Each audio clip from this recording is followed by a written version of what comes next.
ભોજન શાસના દેવકી છે.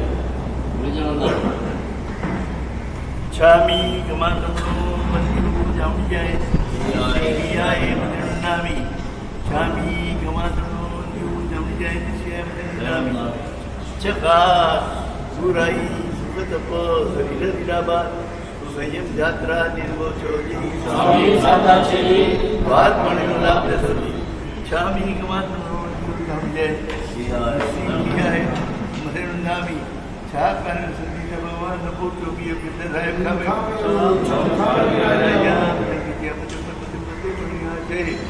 આલાવે ચલ્લાવે ઉજાડે નવરસે માથે રૂપાતા છે નિત્ય વિડે સુરન રૂપમાં બૈરમ તુવે જણ મમના જણ સ્વામી કોણ તુતિ જમજે સંદામી સુષાદો સ્વામી કુમાર નો દિવ જમજે નિત્ય બદનામી છા કારણ સંધિ વાયડા સંધિ જાઉં ये छामी वायड़ा लेसु छामी कौन हरी भगत साई वायड़ा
એક ગો વિના અભ્યાસ થઈ જાય विद्यालय कष्टम न प्रस्थना संभव बिना माया जांत्रिक विद्यालय जावत है 19નો બંધો 20નો 21નો તમને એક ગાથા એ ગાથાની અંદર એમને એક બહુ સારી વાત કરી છે કે આ લોકોની અંદર જો સારી રીતે જીવતા રહેવું હોય સારી રીતે એટલે શું લાખો કરોડો રૂપિયા ભેગા કરીને જીવવાનું એ સારી રીતે ઉલટું એ લાખો કરોડો રૂપિયા ભેગા કરવા માટે તો કોઈક વાર કેટલું ગુસ્સો બોલાવે કોઈક વાર માલની અંદર છેતરપિંડી કરી દે કોઈક વાર ઓછું તોલીને આપવું હોય આવું બધું કરનારા પણ ઘણા હોય દુનિયાની અંદર ત્યારે આ શાસ્ત્રકાર મહર્ષિ આપણને એ સમજાવવા માંગે છે કે આ લોકની અંદર જો તમારા પોતાનું આયુષ્ય જેટલું છે એટલું જીવવું હોય શાંતિથી એમ નહીં કે પછી બહુ તકલીફ થઈ એને અભ્યાસ કરી દીધો અત્યારના કાળની અંદર અભ્યાસવાનું જે સંખ્યા છે એ ખૂબ વધતી જાય છે ત્યારે જો આપણે આપણા આયુષ્ય જેટલું હોય એટલું બરાબર જીવવું હોય તો આ 3 વાત એમને કીધી છે એમાં પહેલી વાત એ છે કે ગમે એવી પરિસ્થિતિમાં કોઈની પણ પાસે હાથ લાંબો કરવો નહીં માગણી કરવી નહીં કોઈ સામે કારણે કંઈક આપી જાય પ્રભાવના રૂપે તો એ વાત જુદી છે પણ આપણે ક્યારેય પણ બીજાઓની આગળ દીનતા રજૂ નહીં કરવી કે મારે તો આમ થઈ ગયો મને તો પેલાએ આવી રીતે દગાબાજી કરી મને તો પેલાએ ખોટું બોલી અને છેતરપિંડી કરી આવું બધું છે કે બીજાઓની આગળ આપણે બોલવા જઈએ તો લોકો જે માગણી કરનાર છે એના માટે ઘસાતું બોલશે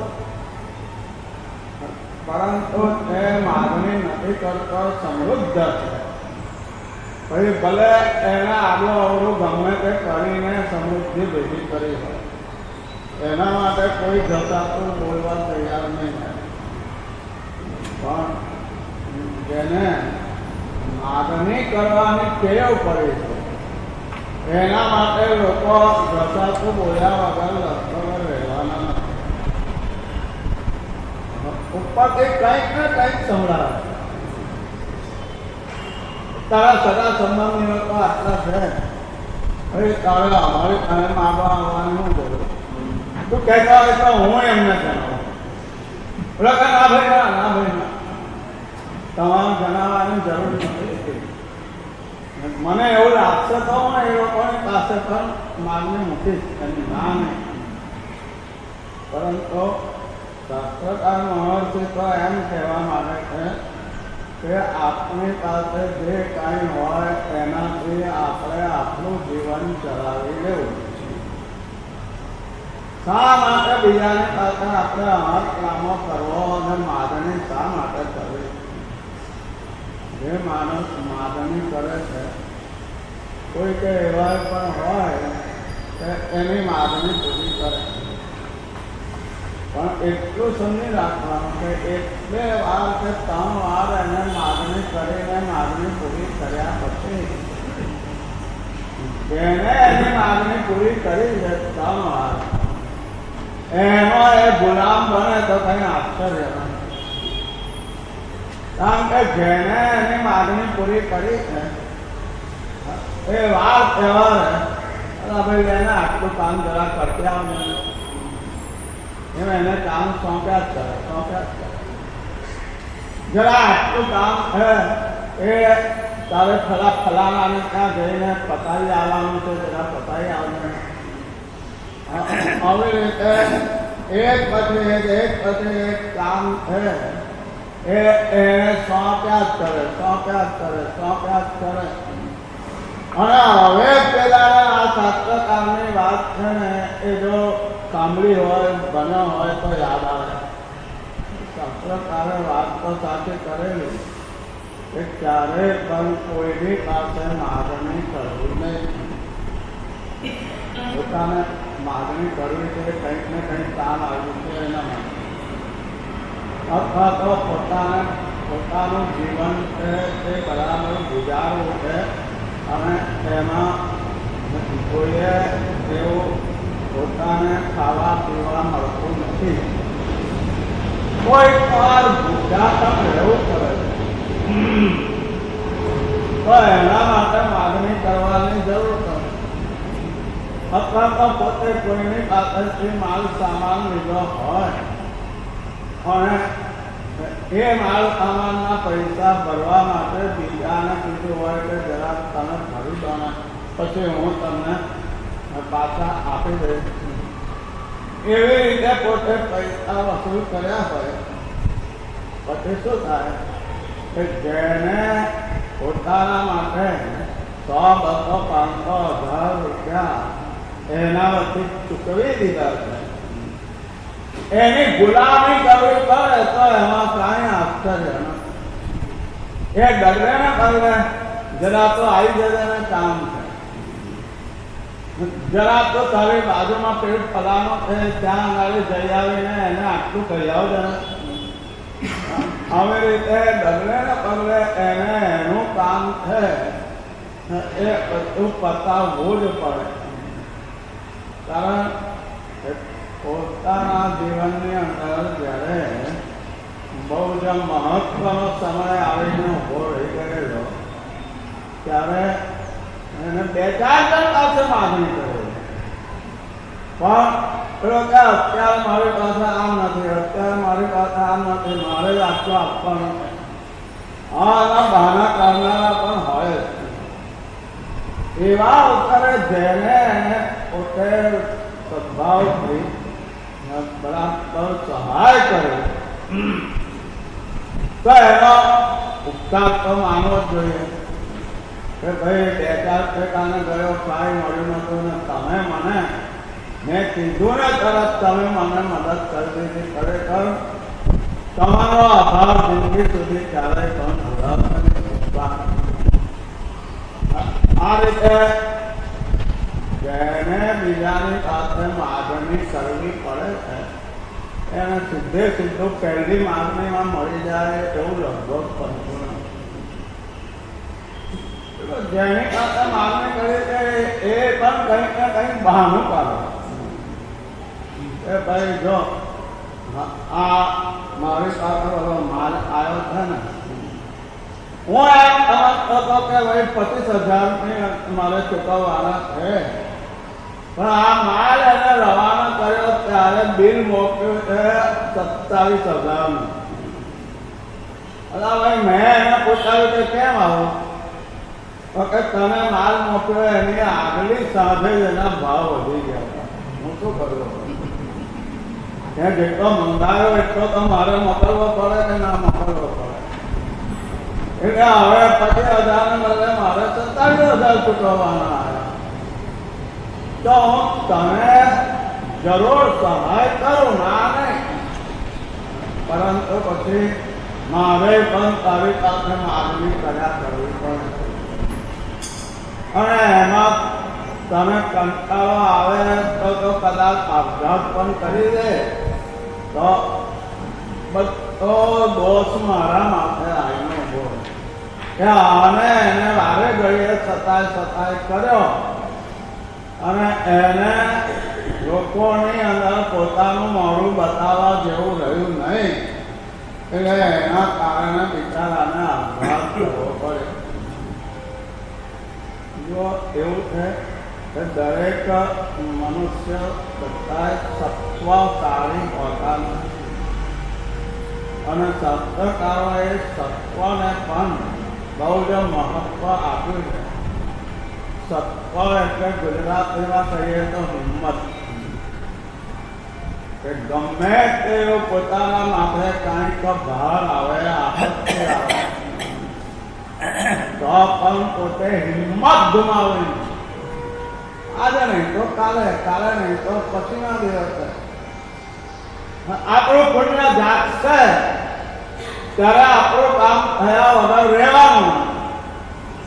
પરંતુ વારે ઘરે બીજાઓની પાસે માગ માગ માગ માગ કર્યા કરશો ને તો લોકો આપણને વારે ઘડીએ હેરાન કરશે. હેરાન શું કરે? બસ તને દેવું જ કરતા આવડે છે. ખરેખર માણસને જ્યારે સંકટ આવે છે ત્યારે એને દેવું કરીને પણ પોતાના દીકરાના લગ્ન વગેરે કરવું પડે અને એમાં રકમ મોટી લીધી હોય પછી પોતાની પાસે એટલી રકમ ચૂકવવાની હોય નહીં ત્યારે એ બે વચ્ચે શું થાય? દર્શન થાય છે, બીજું કંઈ. શાસ્ત્રકાર મહર્ષિએ આ બહુ સારી આપણને શિખામણ આપી છે કે આપણે પાસે જ્ઞાનથી કમાયેલું જે કાંઈ હોય એમાં આપણું ગુજરાન ચલાવવું. તો કોઈ પૂછે તો બધી વર્ષમાં 2 દિવસ ભૂખ્યા રહેવાનું આવે તો ભૂખ્યા રહેવાનું. કાકા તું કોઈ તારો ભૂખ્યો રહ્યો છે? ભાઈ જો જૈન છું, જૈન. અને જ્યારે ચોમાસાની અંદર ગુરુ ભગવાન અષ્ટમ કરાવે ને તો મેં અષ્ટમ કર્યો છે. 3 દિવસ હું પણ ભૂખ્યો રહ્યો છું. ને તું મને પૂછે કે તારે બસ ભૂખ્યા જ રહેવાનું? હા, એમાં હું પકડી ગયો. આપણા જીવનમાં જો સત્વ હોય તો જ્યારે પણ કોઈ મુશ્કેલી આવે તો એ મુશ્કેલીની સામે ઝૂકી ન રહે. હા ભાઈ, આજે આમ છે, કાલે આમ પણ હોય અને ભવિષ્યની અંદર શું થશે કોણ જાણીને બેઠું છે. તો એ જો ફલાણા ભાઈ છે ને તો એની પાસે જા. એની પાસે માગવા આવનારને કોઈ દાડો એને ખાલી હાથે પાછો મોકલ્યો નથી. અને તને પણ તારી જરૂરિયાત પૂરી કરવા માટે ફૂલ નહીં તો ફૂલની પાંખડી પણ તને આપ્યા વગર નહીં રહે. તું જાય એમની પાસે. હવે અત્યારે તમે કહ્યું છે તો હવે આજે તો મારે બીજે જવું પડે એમ છે, પણ કાલે પરમ દિવસે જઈ આવી છે એની સાથે. એ પોતે સમજે છે કે આ જવાબ આપ્યો એ બહાનું કાઢ્યું છે. બાકી ભૂખ્યો રહીશ પણ બીજાની પાસે હાથ લાંબો કરવા માટે હું ક્યાંય જવાનો નથી. જાઉં પછી જેને મને સહાય કરી હોય એ બીજા 10 જણને કહેશે આ ફલાણાની વાત કરો છો. અરે એ તો મારી પાસે માગણીઓ માગ કરવા આવ્યા જ કરે. આબરૂ બગાડે તો બીજું કંઈ કરે. ઇજ્જત ઉપર પાણી ફેરવી દે. અને આની પાસે સત્વ છે, હિંમત છે, તો એને પોતે મનમાં નક્કી કરેલું કે મારી મહેનતના પૈસે હું મારું ઘર ચલાવું. પછી ભલે રોજ બાકડા ખાવા પડે કે પછી ચના મમરા ખાઈને ગુજારો કરવો પડે, પણ હું બીજાની પાસે હાથ લાંબો કરવા જવાનો નથી. આને કહેવાય સત્વ. જે છે એનાથી ચલાવી લેવાનું. જે સંપત્તિ સારી હોય અને માનો એ કોઈ જગ્યાએ એને જે કપડાં પહેર્યા છે એ ક્યાંક થેલીની અંદર ફસાઈ ગયા અને એને ખબર નથી ને એ જોરથી આગળ જવા ગયો એટલે પેલો ચીરો પડ્યો. હવે ચીરો પડ્યો તો ત્યાં તો એને પેલી પ્યાલા બરની વાળી હોય એ લાવે ને તો એને આપી દે, તું લઈ જા. અને જો પોતે એટલો શક્તિશાળી ન હોય તો એને તો સાંધો કરીને જ વાપરવું પડે. એ સાંધો કરીને વાપરે તો એની આબરૂને પણ કલંક તો થોડું ઘણું લાગી જાય. ત્યારે જે સત્વશાળી છે એ એમ સમજે છે કે ભગવાનને જે આપવું હશે એ આપશે, પણ આપણે કોઈની પાસે હાથ લાંબો કરવાની જરૂર નથી. જો આ ગામની અંદર મારે માગ જ કરવું પડે એવું હોય તો એવું જીવન મને પસંદ નથી. એટલે આખરે પોતાનું ઘર વેચીને એ બીજા ગામની અંદર જે પહેલા ઘરમાં સગવડ હતી એવી સગવડ ત્યાં નથી, છતાંય પણ ત્યાં એને પોતાને દિલગીરી સાથે જવું પડે કે હવે શું કરવું. એને પોતાના મનનો નિર્ધાર પાડવો છે. કદાચ ભૂખે મરીશ પણ કોઈની પાસે હું હાથ લાંબો કરવાનો નથી ને એને કહેવાય સત્વ. અને તે વ્યક્તિ આવું સત્વ રાખે છે, માની લો કે એવા 100 જણા છે તો કમસે કમ 25-50 જણ છે એનું પુણ્ય જાજા વગર રહેતું. અને એ પોતે આશ્વાસન લે છે કે જો બીજાઓ જેમ માગીને પોતાનું જીવન ગુજારો કરે છે એવું તો મેં કર્યું હોત તો મારે આબરૂને ઇજ્જતનો ફાળકો થઈ જાય. પણ એના બદલે મેં બરાબર મત રાખી, આજે નહીં તો કાલે, કાલે નહીં તો પરમ દિવસે. ભગવાન કોઈને પણ ભવિષ્યની અંદર દુઃખ આપવાના નથી, કષ્ટ ભોગવવા દેવાના નથી. પણ મારે માગણી ભગવાન સાથે પણ કરવી નથી. ભગવાન સાથે માગ્યું તો શું માગવું? ભવનેવેવ મગ્નાનુસારી આ સિદ્ધિ લોક વિરુદ્ધ દર્શાવો. આ જય વિરાજ સૂત્રની અંદર ભગવાનની પાસે કોઈ પૈસો માગે નથી, કોઈ સવલત માગે નથી. એમની પાસેથી જે મળે એવું છે એની પણ માગણી કરી નથી. આપણે તો જય વિરાજ સૂત્ર દ્વારા ભગવાનને કહીએ છીએ કે પ્રભુ આ સંસારના જે કાંઈ રંગો છે ગમી જાય એવા એની મારે માગણી કરવી નથી. કેમ કે મને બહુ ગમે છે પણ ખરીદવા માટે અત્યારે મારી પાસે લોભિયા નથી. તો હું ભગવાન પાસે એમ માગું કે મને ગમતી ચીજ છે એનું તું મને લાભ કરાવ. તો એવું ક્યારેય નહીં કરું. ઉપરથી એ સમજીને એમ કહે છે કે પ્રભુ આ સંસાર કેવો છે બધા જાણે. બધા સંસારની અંદર ખોટું કામ કરીને પણ સફળ થાય જ એવો કોઈ નિયમ નથી. ત્યારે પ્રભુ તો મને આ પહેલા નંબરની એ આ ભવ નિર્વેદ, ભવ નિર્વેદ એટલે કે સંસાર પ્રત્યે વૈરાગ્ય. મારે બીજાની પાસે માગવું પડે એના કરતા હું વૈરાગી કેમ ના થઉં? ભલે અત્યારે હું સંસાર છોડી શકું એમ નથી. એ ઘરની અંદર પરિવારના બાળક છે એ બધાનું મારે પોષણ કરવાનું. પણ હું કોઈની પાસે સાંસારિક ચીજ માગવા જવાનો નથી અને મારા માટે આધાર તો આપ પોતે જ છો.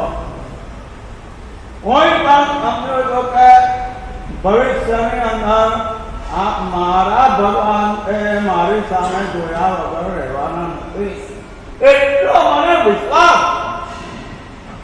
એટલે મારે ક્યારે ભગવાનની પાસે પણ તો મારું દેવું ભર્યા આવી બધી માગણી કરવાનો નથી.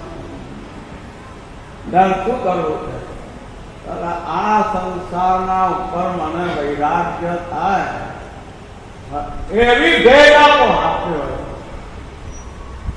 અને આ સંસારની અંદર મારે જીવવું અત્યારે તો બહુ જ કઠણ થઈ ગયું છે.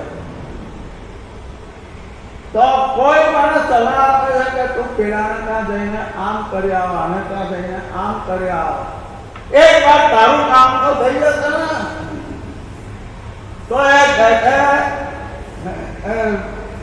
મગજાનું સારું મારે જે કાંઈ જોઈતું હોય અને મારે એને મારી પાસે લાવવું હોય તો મારે એના માટે જુઠ્ઠું બોલવાનું નહીં, છેતરપિંડી કરવાની નહીં, ખોટે ખોટું આશ્વાસન નહીં આપવાનું કે 3 દિવસમાં તમારી રકમ હું તમે પાછી આપી દઈશ. એવું બધું મારે ના થાય. એ તો માર્ગનું ઉત્તલન થઈ ગયું. ત્યારે અમારા ભગવાન તમને શીખવે છે કે મગજાનુસારી માર્ગાનુસારી બનીને રહેવું.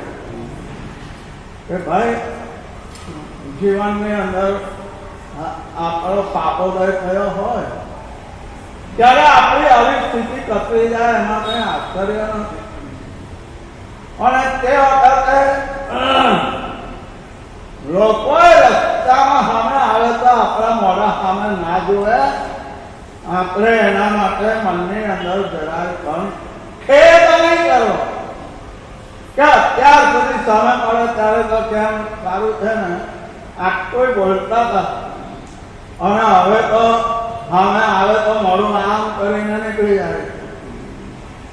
હવે એ તો આપણે પણ સમજીએ કે ભાઈ કે આપણે પૂર્વ ભાવની અંદર જે પાપ બાંધ્યા હોય એ પાપ આ ભાવની અંદર ભોગવવાના આવ્યા હોય અને ત્યારે બીજાઓ ભલે માગણી કરીને પોતાના જીવનનું ગુજરાન કરતા હોય પણ આપણે એવી કોઈ માગણી કરવી નથી. એટલે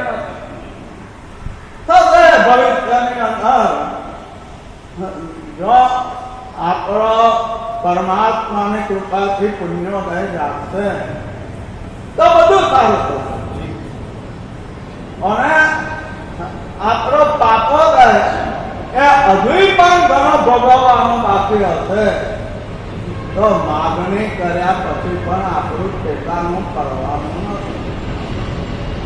કારણ કે ઘણા એવા પણ મળે એને પોતે બીજાઓની પાસેથી 5,000 રૂપિયા લઈ આવ્યા હોય, ઘરની અંદર મૂક્યા હોય, એના દીકરાને ખબર પડે ને કે પપ્પાએ અહીંયા 5,000 રૂપિયા મૂક્યા છે, એને સિનેમા જોવા જવું છે, એને હોટલની અંદર જવું છે અને અત્યાર સુધી એની પાસે આવું કોઈ સાધન હતું નહીં. એટલે પપ્પા જયારે બહાર ગયા ત્યારે કબાટ છે એના સ્ક્રૂ ખોલીને એમાંથી 500 રૂપિયા લઈને ભાઈ સાહેબ હોટલના સિનેમામાં જઈ આવ્યા. જુઓ પુણ્યોદયથી કદાચ 5,000 મળ્યા તોય પણ પાપોદય હજુ સાવ બિલકુલ મીંડું બન્યો નથી અને આજે આ 5,000 ને બદલે 500 ઓછા થઈ ગયા.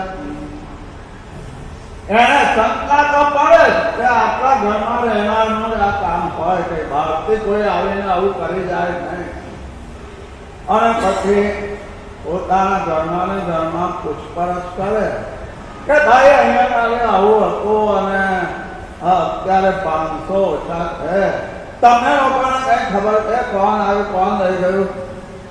અરે પપ્પા તમારા મૂકી ગયા પછી તો કોઈએ એને હાથ લગાડ્યો નથી. તમને એમ લાગે છે કે મારા 500 ઓછા થઈ ગયા, પણ પૂછો આ ઘરમાં કોઈને પણ હાથ કોઈએ લગાડ્યો નથી. તમે ગણી લો પહેલા ફરીથી. અરે ભાઈ મેં ગણી ગયા અને હવે એટલા માટે કહું છું. તો હવે નસીબ આપણું બીજું શું થાય? તમે 5000 લાયા હતા ને અત્યારે એમ કહો કે 500 ઓછા છે. તો હવે ફરીથી જયારે કોઈ વાર લાવવા પડે ને તો બરાબર 3 વાર ગણીને લાવજો. અને નહીં તો મને હાથે રહી જાય, હું તમને બરાબર ગણી આપીશ. એક પૈસો પણ ઓછો ના આવે. આવી રીતે પોતે પપ્પાની આગળ બધું પ્રગલ્ભન કરે. પપ્પાને તો એવું જ ને કે ભાઈ દીકરા આવું બોલે તો આપણાથી એના ઉપર કઈ અવિશ્વાસ ન થાય. જો આપણે અવિશ્વાસ કરશું તો આવતીકાલે આપણાથી જુદો પડી જશે. અને જુદો પડ્યા પછી કોઈ દાડો આપણો ભાવ પૂછવા આવશે કે નહીં કોને ખબર. ત્યારે શાસ્ત્રકારો આપણને બહુ સારું શીખવાડે છે.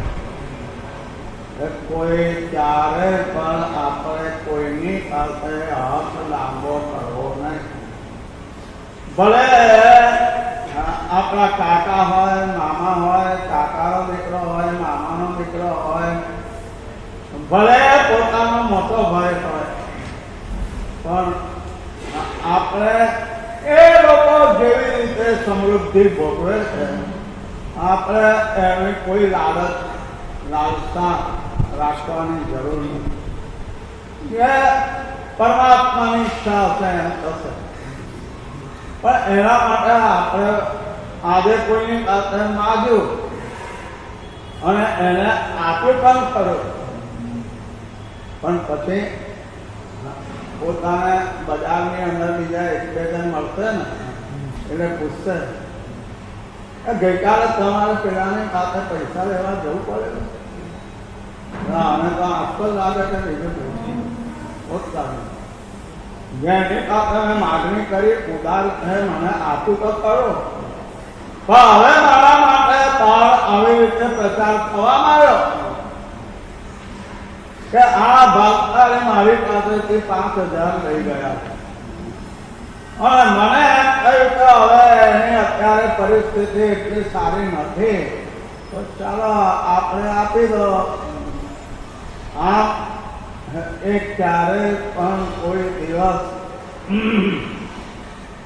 આપણી સાથે દગાબાજી કરે એવો નથી. કેટલાય તરફથી સાંભળેલું છે તો મેં એને આપી દીધા 5000. હવે ખબર પડશે કે બીજાઓ જે કહે છે કે કોઈ દાડો ક્યારે પણ દગાબાજી કરે એમ નથી. મારે તો કઈ 5000 ની સાથે બહુ નિસ્બત નથી. એને 10,000 માંગ્યા હોત તો 10,000 પણ આપી દે. પણ હવે એટલું જ જોવાનું છે કે એને જે વચન આપ્યું છે એનું એ પાલન કરે છે કે નથી કરતો. અને કદાચ એને પાલન ના કર્યું મારે તો ખાલી એને યાદ જ દેવડાવવાનું, પણ હેરાન નહીં કરવાનું.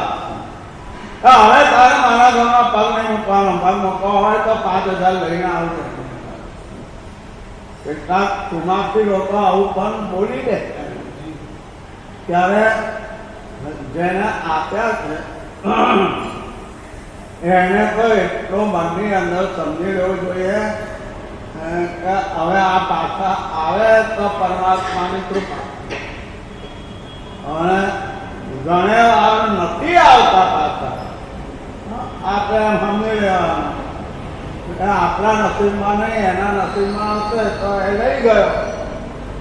કદાચ પૂર્વ ભાવની અંદર મેં એની પાસેથી આવી રીતે દેવું લીધું હોય અને મેં એની ભરપાઈ ન કરી હોય તો એમ સમજી લેતું કે ગયા ભાવની અંદર મેં કોઈકનું દેવું બાકી રાખેલું, આ ભાવની અંદર આપણે ચૂકતે કરી દીધું, બીજું શું? આપણે એની પાસે મારે ઘરે માગ કરીએ કે પેલા 5,000 ક્યારે આપી જવાનો, ક્યારે આપી જવાનો છે, તો એ પણ બહાર બધા લોકોને કહે છે કે જો ને આની પાસે 50 લાખની મિલકત છે તો મારી પાસે 5,000 માગ જ કર્યા કરે. મારે તો જરૂર હતી એટલે મેં માગ્યા અને મને વિશ્વાસ હતો કે એ ના નહીં પાડે. પણ આવું જ્યારે બને ને ત્યારે વિશ્વાસ વગેરે બધું પલટાઈ જાય અને એને આપનારને એમ થાય કે આને આપ્યા હવે ફરી વાર માગવા આવે ને તો મારે એને ચોખ્ખું કહી દેવું પડશે કે હું તને ફરી વાર આપવાનો નથી, પહેલી વાર મેં તને જે આપ્યા છે એ પાછા લઈ આવ, પછી મારે કહે આવે છે. આ સંસારની કેવી વિચિત્રતા કે અંદર એકબીજા પ્રત્યે ગમે એટલો સદભાવ હોય પણ જો આવી રીતે માગણી મૂકી અને એ માગણી પેલા આપણને સંતોષકારક રીતે આપણે જોઈએ આપ્યું પણ ખરું, સંબંધો બહુ સારા, પણ હવે શું થાય? આપનાર અને માગનારના સંબંધો મોટા ભાગે બગડ્યા વગર રહે નહીં. કારણ પેલા પ્રોમિસ આપ્યો હોય કે તમને 5મા દિવસે હું પાછા આપી દઈશ અને એ તો 5મા દિવસે રાહ જુએ છે પણ આવતો જ નથી, ત્યારે એને પણ બીજા 2 જણને કહેવાનું મન થઈ જાય કે જો આ મારી પાસે આવેલો, મને એના ઉપર વિશ્વાસ હતો એટલે મેં 5,000 એના હાથમાં પકડાઈ દીધા, 5મા દિવસે પાછા આપવાની એને કબૂલાત કરેલી અને આજે બીજા 5 દિવસ ગયા, હાલો ફરક તો જ નથી, અહીંયા આવતો જ નહીં, મોડું બતાડશો એટલે તમે ખાસ કહું કે જો એ આવે ને તમારી પાસે તો તમે એને કહેજો કે પહેલા પેલાના પૈસા આપ્યા પછી મારી પાસે લેવા આવજો. અને એ વખતે પેલો માગનાર છે એની શું દશા થાય? ત્યારે સત્રતા મહોત્સવે આપણને જે આ બધી શિખામણો આપે છે એ એમને મગજની ખાલી કલ્પના કોરી કરી દીધી ને બીજાને કહી દીધું એવું નથી, પરંતુ પોતાનો જ્ઞાનાવરણનો સમ એટલો સારો છે કે એ આના પહેલા કોઈ પણ ગ્રંથની અંદર આવી 70 આઈટમોની રજૂઆત નહીં હોય, પણ એમણે એ બાકીના ગ્રંથોનો અભ્યાસ કર્યો અને જુદા જુદા દાખલા દ્રષ્ટાંતો વગેરે પણ પોતે વાંચ્યા ત્યારે એની અંદરથી આ સાર કાઢ્યો કે ક્યારે પણ તમારે પોતાના માટે માગણી કરવી નહીં. કેમ? ઓકે, પ્રાચીન કાળમાં કેટલા એવા દાખલા છે કે બિચારાએ જેને માગણી કરી છે એમાંથી ઘણા બિચારા કોઈ તો અપઘાત કરી લીધો છે અને કોઈ બિચારા આખો દાડો રડ્યા કરે. એટલે ક્યારે પણ આપણે બીજાની પાસે માગણી કરવાનું કામ ન થાય.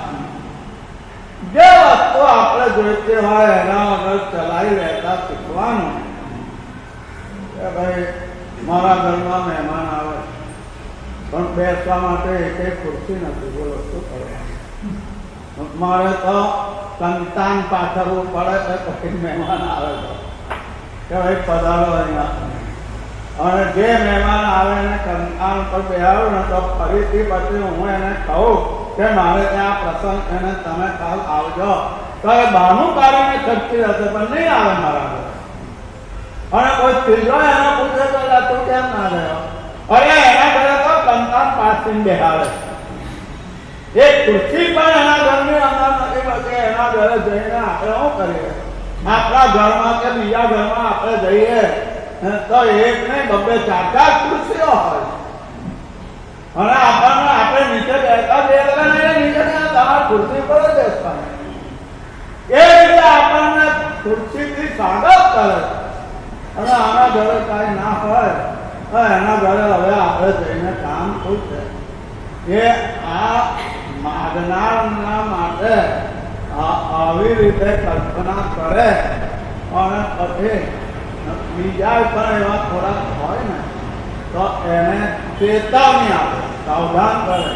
જો એ તમારા ઘરે આવશે, મારા ઘરે તો આવી ગયો, તમારા ઘરે આવશે, મને સમજતો હતો કે આપ્યા વગર નહીં રહે, તો મારી આબરૂ સાચવવા માટે મેં 5,000 એને ખુશીથી આપી દીધા છે અને એને 5ના દિવસે પાછા આપવાનું કીધેલું પણ આપવા આવ્યો જ નથી. જો હવે મારો દાખલો તમારે લેવો હોય તો સાવધાન રહેજો. એ પાછો હવે મહિને 2 મહિને મારી પાસે તો નહીં આવે, કારણ કે એને ખબર છે કે પેલા જૂના 5,000 બાકી. એટલે તમારી પાસે કદાચ આવે તો તમારે લોકોએ શું કરવું એનો તમે નિર્ણય કરી લેજો. મારા 5,000 તો હવે ગયા એમ હું સમજુ જ છું. એની પાસે હવે હું આશા રાખતો જ નથી કે એ મારા પાછા આપવા માટે આવે. પણ તમને લોકોને પાછો છે આવી રીતે ઉલ્લુ ના બનાવી જાય એના માટે તમે સાવધાન રહેજો. હવે એ બીજાને શીખવાડે. પરિણામ શું થાય કે હવે પેલો ક્યાંય પણ માગવા જશે ને તો કોઈ એને આપવાનું નથી. ઉપરથી એને સમજાવશે એ પેલા ચીમનલાલના 5,000 શું કર્યું આવું પૂછશે તો આ શાસ્ત્રકારે બહુ મહત્વની વાત આપણને સમજાવવાનું કામ કર્યું છે કે ક્યારે પણ આપણે અતિ જરૂરિયાતની વસ્તુ હોય આપણી પાસે નથી તો પણ બને ત્યાં સુધી એની માગણી કરવી નહીં. માગવાથી પોતાની આબરૂ ઇજ્જત ઉપર પાણી ફરી વળે છે. માગવાના કારણે બીજાઓની આગળ એ લોકો આપણી ટીકા ટિપ્પણ નિંદા કર્યા વગર રહેવાના નથી અને એની સાથે બહાર આપણે જો નીકળીએ અને સામે મળે કોઈ તો ઉભો રહે, બોલ શું થયું પછી પેલાને ચૂકતી કરી કે ના કરી. એટલે બીજા 2 જણ આજુબાજુ જતા ઉભા રહી જાય. શું થયું ભાઈ, હવે અત્યારે માફ કરો, પછી હું તમારે ત્યાં આવીને વાત કરીશ. આવા દિવસો આવે એના કરતા આપણે અટકામ કરવા સારા, અટકાઈ કરવી સારી. અને આમેર ખાતામાં તો 1 પૈસો ભરવાનો છે. પોતે આમેર કરવા માટે પહોંચી જાય ને પેટ ભરી આવે તો એમાં કઈ કોઈની આગળ રોજનું રોવાનું નથી. પણ આ શાસ્ત્રકારે જે વાત કરી છે આપણે બધાએ સમજવા જેવી છે અને આચારમાં લાવવા જેવી છે કે કોઈની પણ સાથે આપણે માગણી કરવી નહીં. વિતરાગ પરમાત્માને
બોલો શ્રી ચિંતામણી પાર્શ્વનાથ ભગવાન કી જય. પૂજ્ય ગુરુ ભગવંતો અને સ્વામીજી ભગવંતની નિશ્રામાં આપણી ચાતુર્માસની તપની સારામાં સારી રીતે આરાધના ચાલી રહી છે. તપ લગભગ પૂરો થવા માટે આવ્યો હોય. છેલ્લી મારી આજની શરૂઆત. દરેક તપસ્વીઓ સાતામાં છો. આજની આપણી બારી એ 8મી બારી શરૂઆત થશે. એમના લાભાર્થી માતૃશ્રી નિર્મળાબેન વિમલકાંત શાહ પરિવાર તથા પરાગભાઈ ઉત્તમચંદ વેજાણી પરિવાર એ બંને પરિવારે આ લાભ લીધો છે. તેમની ખૂબ ખૂબ અનુમોદના.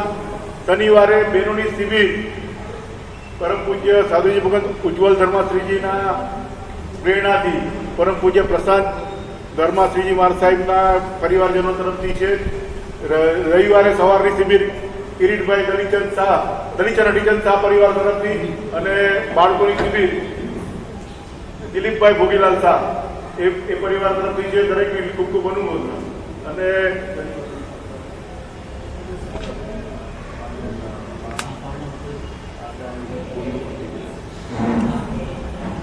શનિવારે પરમ પૂજ્ય પન્યા સુધારા સુજી મહારાજ સાહેબની 99મી હોળીના પારણા છે. તો સવારના અહીંયાથી 7 વાગે એમના ભાઈ પરાગભાઈને ત્યાં જવાનું છે. ત્યારબાદ તપોવનના કાર્યક્રમ છે. તો દરેકને એમાં પધારવા માટે ખાસ વિનંતી. અને આપણી જે આ તપના પારણા છે 3 તારીખના છે, એમની પારણાની બોલી આપણી પાસે 1,53,000ની ઓફર આવેલી છે. પારણાની બોલી હવે જે ચોથું એકાદનું આવશે આ છેલ્લી વારીનું, એટલે કે લગભગ રવિવારે એકાદના દરમિયાન નીચે આપવામાં આવશે. એનો આદેશ બોલીને આદેશ આપવામાં આવશે. તો જેમને પણ લાભ લેવો હોય એ દિવસે, અને 2 જણ જોઈન્ટમાં લઈ શકશે. તો જેમને પણ લાભ લેવો હોય વિચારીને આવ્યું. ખાસ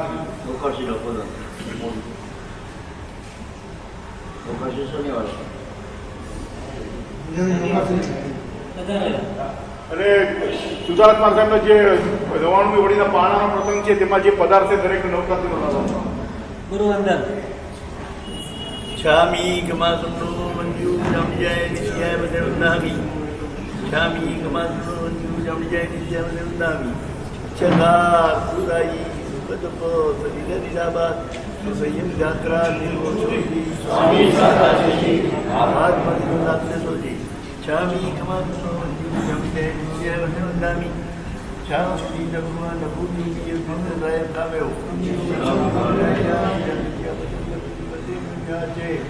આલાવે કંડાવે ઉજાડે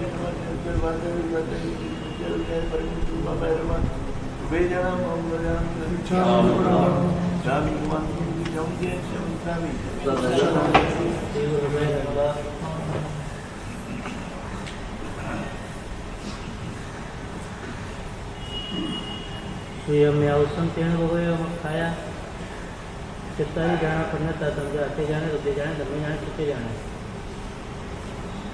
47 गम जाने धर्मे जाने चोवे चो पड़े आए पन्नते समझा आना विजते हवाई विजते विवाह विजते संस्थान विजते धर्मश्रम जान से 47 लखना आना रुचि निसर्वी सुत्तरवी अगाड़ रुपये धर्मश्रम जान से 47 अलमण पन्नता वायना परिकृष्ण पर्यटन पेहा धर्मश्रम जान से 47 अणुपेहा दिगाणु पेहा अनिचाणु पेहा अतरणाणु पेहा संसारणु पेहा सुखे जाने चोवे पन्नते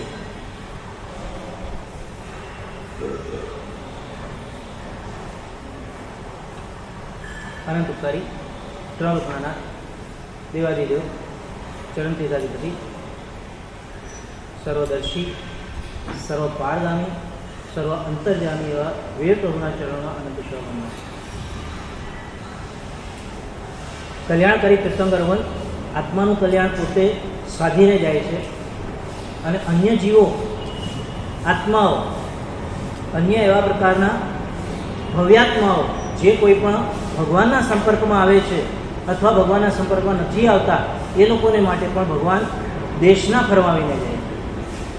દેશના એવા પ્રકારની આપે છે કે જેના પરિણામ સ્વરૂપે એ જીવોને પોતાના આત્માનો ખ્યાલ આવે કે અનંતકાળની અંદર જે પોતે કરી રહ્યા છે, અત્યાર સુધી શું કર્યું, હવે શું કરે છે, ભવિષ્યમાં શું કરવા જેવું છે. અત્યાર સુધી કદાચ જે કોઈ પણ જીવ જ્યાં ક્યાંય પણ સંસારમાં રહેલો છે ક્યારે પણ એણે પોતાના આત્માનું કલ્યાણ થાય એવા પ્રકારનું કાર્ય નથી કર્યું. સુખ માટેનો પ્રયાસ કરેલો છે કે મને સુખ મળે એવા પ્રકારનો પ્રયાસ કર્યો છે, પણ મારા આત્માનું કલ્યાણ થાય એવો પ્રયાસ પ્રાય કરીને કોઈ ભૂમિની અંદર એને કર્યો નથી. જેના પરિણામ સ્વરૂપે એને કદાચ સુખ મળે છે કે નથી મળતો, આત્માનું કલ્યાણ થતું નથી. આત્મા એનો આ સંસારની અંદર ભટકી જાય છે, રહી જાય છે. આત્મા સંસારમાંથી બહાર નીકળતો નથી. અને એટલે એ તીર્થંકર ભગવાન આપણા જેવા જીવને તારવા માટે જે દેશના આપે છે એ વિશાળ એવા પ્રકારની જે દેશના તીર્થંકર વનની 30 વર્ષ સુધી થઈ. એમાંથી આગમો, અંગસૂત્રો, ઉપાંગો વગેરે બધાનું નિર્માણ થયું. જેમાંના સ્થાનાંગ સૂત્રની અંદર તીર્થંકર વન આ કહી રહ્યા છે ચોથા અધ્યાયની અંદર અંગસૂત્રમાં ત્રીજું અંગ અને અધ્યયન અત્યારે ચાલુ રહ્યું છે ચોથું, કે જેની અંદર 4 પ્રકારના ધ્યાન એ તીર્થંકર વન કહી રહ્યા છે. અને એ ધ્યાન એટલા માટે એ મનુષ્ય પરસદાની સમક્ષ વિશેષ કરીને કહી રહ્યા છે કે મનુષ્યને જે કંઈ પણ ધ્યાન હોય છે જાગૃતિપૂર્વકનું હોય છે. હંમેશા પોતે તેવા પ્રકારનો જે વિચાર કરતો હોય છે એને ખ્યાલ હોય છે કે હું શું વિચાર કરી રહ્યો છું, શેનો વિચાર આવી રહ્યો છે મને ખ્યાલ છે. તાત્વિક વિચારને એને ઊંડાણવાળી ખબર નથી, સારો વિચાર છે કે ખરાબ વિચાર એ એને ખબર નથી હોતી, પણ શું વિચારી રહ્યો છે એને ચોક્કસ ખ્યાલ હોય છે. અને એની જાણકારી આપણને તીર્થંકર વંત આપી રહ્યા છે કે ભાઈ શું વિચારી રહ્યા છો આપણને ખબર પડે છે કે જે વિચારી રહ્યા છો એને કારણે કર્મબંધ થાય છે. તો સ્પષ્ટપણે શાસ્ત્રકાર ભગવંતે કહ્યું કે જે સમયે જીવ જેવા પ્રકારનો ભાવ કરે, વિચાર કરે, જેવા પ્રકારનો અધ્યવસાય કરે તે સમયે જીવ તેવા પ્રકારનો કર્મબંધ કરે છે. શુભ ભાવ કરે, શુભ અધ્યવસાય કરે, શુભ વિચાર કરે તો શુભ કર્મબંધ થાય. અશુભ ભાવ કર્યો, વિચાર કે અધ્યવસાય કર્યો, અશુભ કર્મબંધ થાય છે. કયો કર્મબંધ કરવો આપણા હાથની અંદરની વાત નથી. લાગે છે આપણે કે આપણે શું કરવો બાંધી રહીએ, કરી શકીએ એમ છીએ, નથી શક્ય. કયો વિચાર કરવો આપણા હાથની અંદરની વાત છે. ખરી કે નહીં? શું વિચાર કરવો આપણા હાથની અંદરની વાત ખરી કે નહીં? શું કેવું? અને છતાં પણ જીવની પરિસ્થિતિ કેવા પ્રકારની થાય છે એને પોતાને ખબર નથી હોતી કે હું અશુભ વિચાર કરી રહ્યો છું જે મારા માટે નુકસાનકારક છે, આત્માનું અહિત કરનાર છે. તીર્થંકર ભગવાન એ આપણને અહિતમાંથી બચાવે છે. અને એટલા માટે 4 પ્રકારના ધ્યાનની વાત કરતા સૌથી પહેલા 2 અશુભ ધ્યાનની વાત કરી છે, આર્ત અને રૌદ્ર ધ્યાન. આર્ત એટલે દુઃખને આમંત્રણ આપે અથવા દુઃખના નિમિત્તનું ધ્યાન, એ આર્ત ધ્યાન. અને રૌદ્ર ધ્યાન એટલે કદાચ એની અંદર એવા પ્રકારનું દુઃખ દેખાતું નથી, હિંસા થાય, જૂઠું બોલાય, ચોરી થાય, શું દુઃખ દેખાય છે એની અંદર? ત્રણેય રૌદ્ર ધ્યાન ભયંકર છે. તાત્કાલિક પ્રત્યક્ષ એની અંદર એવા પ્રકારનું દુઃખ દેખાતું નથી. ભવિષ્યની અંદર કદાચ આર્ત ધ્યાનને કારણે જે દુઃખ પડે, એને કારણે જે દુઃખ પડે એના કરતાં વધારે મોટા દુઃખો એ રૌદ્ર ધ્યાનને કારણે. અહીં ચોથા નંબરના ધ્યાનની અંદર જણાવ્યું છે સંરક્ષણાનુબંધી રૌદ્ર ધ્યાન. 4 જે ધ્યાનો રૌદ્ર ધ્યાનના પ્રકાર કયા એની અંદર સંરક્ષણાનુબંધી, સંરક્ષણ માટેનું રૌદ્ર ધ્યાન. અને જીવ એને કદાચ તે આગળ ઘણું સારું માનતો હોય છે કે નહીં, બહુ સરસ હતો, બહુ જરૂરી છે. અને એ એવા પ્રકારના 4 આર્ત ધ્યાન, 4 રૌદ્ર ધ્યાન એ એના જીવનની અંદર લગભગ ચાલુ હોય છે, જેને કારણે એ ધર્મ ધ્યાન એનાથી પોતાના મનને રંગી શકતું નથી. મહાપુરુષે કહેલું છે કામાનુરંજિત આર્ત ધ્યાન, હિંસાનુરંજિત રૌદ્ર ધ્યાન. જે કોઈ પણ પોતાની કામનાઓ છે એને કારણે જે રંગાયેલું દુર્ધ્યાન છે એ આર્ત ધ્યાન. અને હિંસા વગેરેને કારણે જે કંઈ પણ મનની અંદર અધ્યવસાયો ઉત્પન્ન થાય છે હિંસા કરવા માટે અથવા હિંસા ને માટેના, તો એ રૌદ્ર ધ્યાન છે. સાચું બોલ્યો? મનોરંજનના નામે કયા પ્રકારનું ધ્યાન ચાલતું હોય છે, આર્ત ધ્યાન કે રૌદ્ર ધ્યાન? વ્યક્તિને મનોરંજન શેને કારણે થાય? આર્ત ધ્યાનને કારણે થાય કે રૌદ્ર ધ્યાનને કારણે? માને શું મનોરંજન શેના દીધું? એન્જોયમેન્ટ, એન્ટરટેનમેન્ટ શેના કારણે થઈ? કયું ધ્યાન આવ્યું એની અંદર? હા, मेजॉरिटी रौद्र ध्यान, क्वचित नहीं, शायद नहीं, मैक्सिमम, ज़्यादा से ज़्यादा रौद्र ध्यान ही है वहाँ पर. और फिर भी कितनी बड़ी बात है कि जितने भी लोग शायद धर्म आराधना करते होंगे या नहीं करते होंगे, सबको मनोरंजन के नाम पे कुछ भी करने को तैयार हो जाते, कुछ भी देखने को, करने को नहीं होते, कुछ भी देखने को तैयार हो जाते. लेकिन वो सोचते नहीं, ये विचार नहीं करता कि आ બધું કેટલું ભયંકર રૌદ્ર ધ્યાન છે.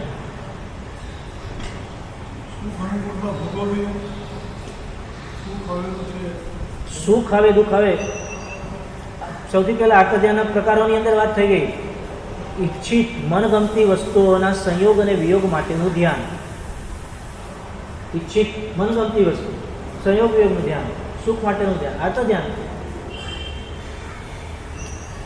તમે જે કોઈ પણ એવા પ્રકારનું ધ્યાન છેલ્લા 24 કલાકની અંદરના ધ્યાન જેટલા પણ આપણા થયા એનો તેવા પ્રકારનો સરવાળો માંડવાનો, સરવાળો નહીં એનાલિસિસ કરવાનું કે એની અંદર વધારે પડતું આર્ત ધ્યાન થયું, રૌદ્ર ધ્યાન થયું, શું વધારે ધ્યાન. સંરક્ષણાનુબંધી છેલ્લે જે આવે છે એવા પ્રકારનું રૌદ્ર ધ્યાન એ ભયંકર, એ જીવને એટલા બધા ધ્યાન કરાવે છે, એટલા બધા દુર્ધ્યાનમાં નાખે છે. અને નવાઈની વાત છે આ જીવો એ ધ્યાનના અધ્યવસાયોને ભાવને પંપાતો રહે છે. નહીં, આ તો બહુ જ જરૂરી, નહીં, આ તો બહુ જ સારું, અંદર આનંદિત થાય, ખુશ થાય, કેટલું સરસ, મજા આવે, કેટલું આમ આપણું પોતાનું થાય છે. આ દુર્ધ્યાન જીવને કઈ જગ્યાએ લઈ જશે. અને એ દુર્ધ્યાનોની વાતો તો કેટલી લાંબી ચાલવાની છે. આપણે દુર્ધ્યાનોમાંથી તો શુભ ધ્યાનમાં પણ જવાનું છે, ધર્મ ધ્યાન પણ કરવાનું છે. અને ફરી પાછું યાદ દેવડાવી દઈએ, જો આપણે ઈચ્છાપૂર્વક પ્રયત્નપૂર્વક જો શુભ ધ્યાન નહીં કરીએ તો ઈચ્છા વગર અને પ્રયત્ન વગર પણ દુર્ધ્યાન તો ચાલુ જ રહેવાનું. અભૌગિક ઈચ્છા, ઉપયોગપૂર્વકની ઈચ્છા રાખશું તો શુભ ધ્યાન થવાનું છે. અને જો એવા પ્રકારનો ઉપયોગ નહીં રાખ્યો તો દુર્ધ્યાન કરવા માટે ઉપયોગ રાખવાની જરૂર નથી પડતી, સહજ રીતે થઈ જવાનું, ડિફોલ્ટથી એમ કહીએ છે ને આપણે. અને એવા પ્રકારનું દુર્ધ્યાન આપણું જો ચાલુ રહે, શું પરિસ્થિતિ થાય છે નહીં, ક્રેડિટ ખાતું એ વધારે વજનવાળું થાય કે ડેબિટ ખાતું વધારે વજનવાળું. શુભ ધ્યાનોની પરંપરા શૃંખલા એ વધારે ચાલતી હોય કે અશુભ ધ્યાનોની શૃંખલા પરંપરા વધારે ચાલતી હોય, એની પરિસ્થિતિ કેવા પ્રકારની થઈ જાય. સતત એને પોતાનું જે કંઈ પણ છે બધું સારું રહેવું જોઈએ, સાજું રહેવું જોઈએ, સમૂહ સૂત્રું રહેવું જોઈએ. આ બધી એને સતત એવા પ્રકારની ભાવના હોય છે. શેઠ હતા સરસ્વતીની આમ હવેલી બનાવી પણ ખરી. અને જે કંઈ પણ રાજ રચેલું હતું ત્યાં આગળ મૂક્યું. અને ઘરની અંદર મિત્રો આવે એટલે હવે મિત્રોએ કીધું કે ભાઈ સાંભળ્યું છે તમે નવું સરસ મજાનું ઘર બનાવો છો, જરા અમને દેખાડવા માટે તો લઈ જાઓ, દેખાડો તો ખરા શું છે, હાલો. અને એક એક માળ કેવા પ્રકારનો સરસ મજાનું દેખાડતા જાય છે. જીવને કેવા પ્રકારનો ભાવ છે, ભાવ કેવો ચાલતો હોય છે. વસ્તુ પોતાની માલિકી હોય તો આનંદ ખરો કે નહીં? હા કે ના? વસ્તુ પોતાની માલિકીની હોય તો આનંદ.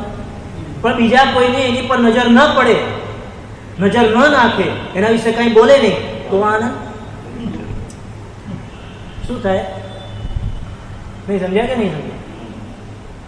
4 જણ એને જોનારા હોય, મારી માલિકીની જે કોઈ પણ વસ્તુ જે કંઈ પણ હોય એને જોનારા હોય અને એના વિશે તેવા પ્રકારનું સરસવાનું કંઈક મંતવ્ય આપે કે નહીં કેવું પડે, હો આ તો ક્યાંથી લાવ્યા, કેટલાનું લાવ્યા, એવા પ્રકારનો જો બોલનારા હોય તો આનંદ આવે છે એને.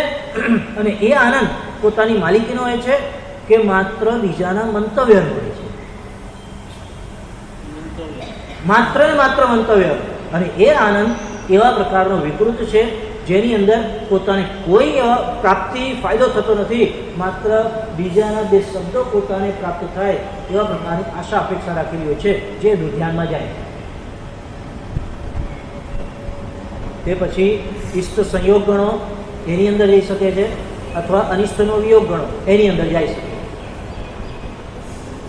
શેઠને આમ એ બતાડવા માટે લઈ જવું કે બધા કે જુઓ મારા તમે આવ્યા છો તો જુઓ હવે. અને એક એવા પ્રકારના ત્યાં મજલાઓ બતાડતો જાય. 7મા માળે પહોંચ્યા અને ત્યાં આગળ કંઈક એવા પ્રકારની ઘટના દ્રશ્ય કે જેવા 7મા માળ પર પહોંચ્યા બધું બતાડતા હતા. એક એવા પ્રકારનો ઓરડો જે પોતાનો મહત્વનો ખંડ હતો, એ ખંડની અંદર એક પલંગ હતો અને પલંગ પર એક દાસી એની પર સૂતેલી હતી. કામ કરનારી કર્મચારીની ચાકરી કરનાર. અને જોઈને રાજા નહીં, આ તો શેઠ હતા. શેઠને આશ્ચર્ય થઈ ગયું કે આ શું? પલંગ, આ આખી હવેલી, આ બધું કોનું? મારું. અને એની પર આ દાસી કઈ રીતે સૂઈ શકે? સુવાય દાસીએ કે ન સુવાય? દાસીએ ન સુવાય અને છતાં પણ સૂઈ ગઈ તો હવે શું થાય? સજા થાય. શેની સજા થાય? જે કંઈ પણ કાર્ય નથી કરવા જેવું એ કાર્ય કર્યું એની સજા થયા વગર રહે નહીં. બરાબર છે ને? એટલે શેઠને તો આ ગુસ્સો ચડી ગયો અને અપમાનજનક લાગ્યું કે આ દાસી આની પર સૂઈ ગઈ. શેઠનો પલંગ અને એની પર સૂઈ જવાતું હશે આની. અને જોયું તો આમ ઘરઘરાટ ઊંઘેલી, એકદમ આમ ભારે ઊંઘની અંદર હતી. પહેલાં શું ઘટના થઈ શેઠને ખબર નથી, પણ હવે એને ત્યાં આગળ એવું કે આવા પ્રકારને આ દાસી આની પર સૂતી છે, એને તો ફળ મળવું જ જોઈએ. કાંઈ બોલ્યા નહીં, બધાને શાંત કરી દીધા. અને પોતાનો બીજો એક માણસ સાથે હતો, એને કીધું કે ઘોડાને ફટકારવાની ચાબુક છે ને પહેલે વાળે લઈ આવ. અને હવે પેલો ત્યાં આગળ જે નોકર હતો એ પણ વિચાર કરે કે આ દાસી આટલી નાનકડી વયની, કુમળી વયની દાસી, અને આ ચાબુકનું શું થશે ખબર નહીં, છતાં પણ લઈ આવે. અને લઈ આવીને આમ જોતા રહ્યા બધું હવે શું થશે. ગુનો થયેલો હતો પણ એની સજા, માણસ ગુનો કરતી વખતે મને સજા શું થવાની છે ને એનો કોઈ દિવસ વિચાર કરતો નથી હોતો, માટે ગુનો આચરતો. અને કદાચ ગુનો શબ્દ આપણને દુનિયાના માટે લાગતો છે, પાપાચરણ માટે સમજી રાખવાની એવું છે કે જે કંઈ પણ અયોગ્ય કાર્ય કર્યું છે, અધર્મ આચર્યો છે, એ બધાનું ફળ આપણને શું મળશે એવા પ્રકારનું જો પહેલેથી જે નજરમાં રાખે ને એ અધર્મ આચરી શકે જ નહીં. એ કાંઈ ખોટું કામ કરી શકે નહીં. આ જેટલા પણ એવા પ્રકારના મારા જીવનની અંદર કાર્ય થઈ રહ્યા છે બધાનું ફળ મને શું મળશે, એક વાર જો એવા પ્રકારના ફળની ચિંતા થાય ને એ કાર્ય કરતા અટકી જાય. પણ નવાઈની વાત છે, જીવ એ સમયે તેવા પ્રકારના પરિણામને નજરમાં રાખતો નથી. નવાઈની વાત છે, ધર્મના પરિણામને દરેક જગ્યાએ દરેક હંમેશ માટે ઈચ્છતો હોય છે, પાપના પરિણામને ક્યારેય ઈચ્છતો હોતો નથી કે મને પાપનું પરિણામ મળે.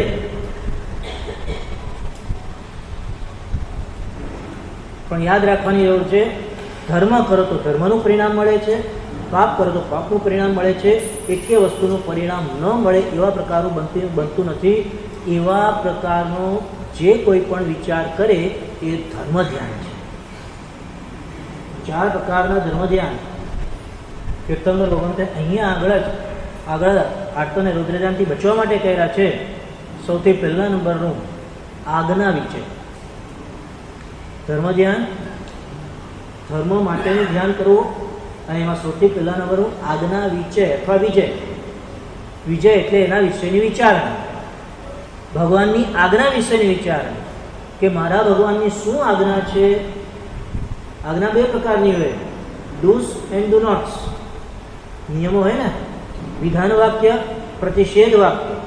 અને એ મારા ભગવાનની આજ્ઞા જેટલી છે એ મારે જાણવી જોઈએ, જો ન ખબર હોય તો, અને એના મુજબના જીવનનો પ્રયાસ કરવો જોઈએ જીવવામાં.